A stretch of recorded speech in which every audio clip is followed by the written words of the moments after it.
warahmatullahi wabarakatuh.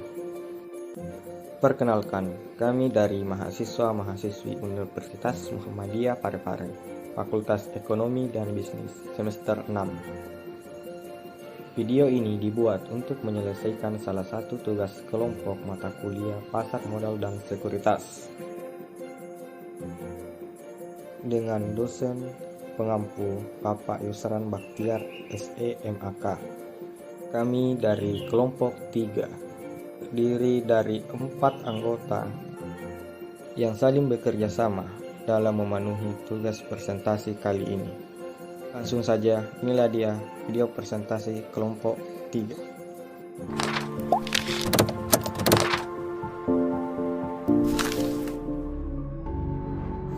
Bismillahirrahmanirrahim. Perkenalkan, saya Hasrul selaku moderator yang akan memandu video presentasi pada kesempatan kali ini. Tapi sebelum lanjut, izinkan saya memperkenalkan anggota kelompok saya terlebih dahulu. Yang pertama, Ainun Mardiah dengan NIM 219200069. Dan yang kedua, Siti Suba Usman dengan NIM 219200074. Dan yang terakhir, Yogi Mahdika dengan NIM 219200083. Pengertian pasar modal secara luas adalah kebutuhan sistem keuangan yang terorganisasi termasuk bank-bank komersial dan semua perantara di bidang keuangan serta surat-surat berharga jangka panjang dan jangka pendek, primer maupun yang tidak langsung. Pasar modal Indonesia memiliki peran besar bagi perekonomian negara. Dengan adanya pasar modal atau capital market, investor sebagai pihak yang memiliki kelebihan dana dapat menginvestasikannya dana pada berbagai sekuritas dengan harapan memperoleh imbalan atau return. Sedangkan perusahaan sebagai pihak yang memerlukan dana dapat memanfaatkan dana tersebut untuk mengembangkan proyek-proyeknya. Manfaat go publik bagi perusahaan: 1. Meningkatkan modal pasar perusahaan. 2. Memberikan likuiditas pada pemegang saham sendiri. 3. Pemegang saham cenderung menjadi konsumen setia pada produk perusahaan. 4. Memungkinkan untuk pendirian melakukan diverifikasi usaha. 5. Memungkinkan masyarakat mengetahui nilai perusahaan dari kekuatan tawar-menawar saham. 6. Mempermudah usaha pembelian perusahaan lain. Selanjutnya, penawaran umum obligasi 2 adalah proses penjualan obligasi yang kedua kali atau setelah penawaran perdana disebut sebagai penawaran obligasi 2 yang terjadi di pasar sekunder. Singkat kata, bursa efek adalah pasar di mana terjadinya jual beli efek dari suatu perusahaan. Di Indonesia, tempat jual beli efek ini dikenal dengan nama Bursa Efek Indonesia atau Indonesia Stock Exchange.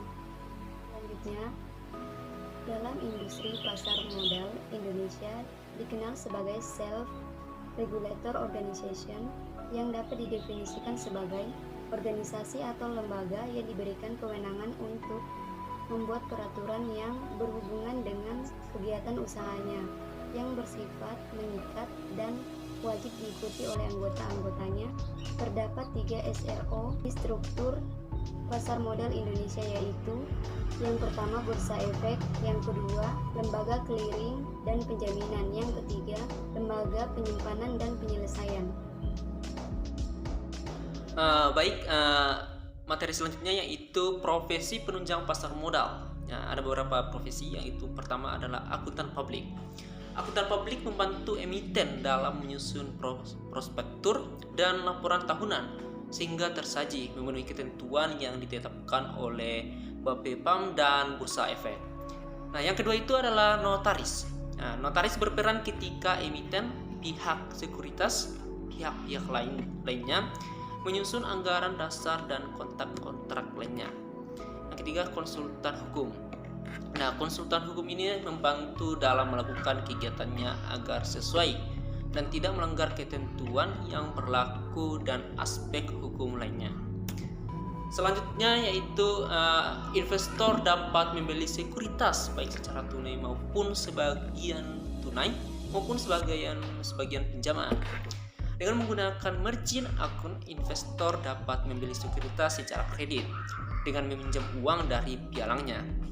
Nah, pembelian sekuritas semacam ini disebut pembelian margin atau margin forecast. Investor meminjam dana dari pialang dengan dibebani suatu tingkat bunga tertentu. Nah, itulah materi dari kami. Saya kembalikan ke moderator. Terima kasih. Oke, itulah tadi video presentasi dari kelompok kami. Kami dari kelompok 3 mengucapkan terima kasih telah menonton video ini. Wassalamualaikum warahmatullahi wabarakatuh.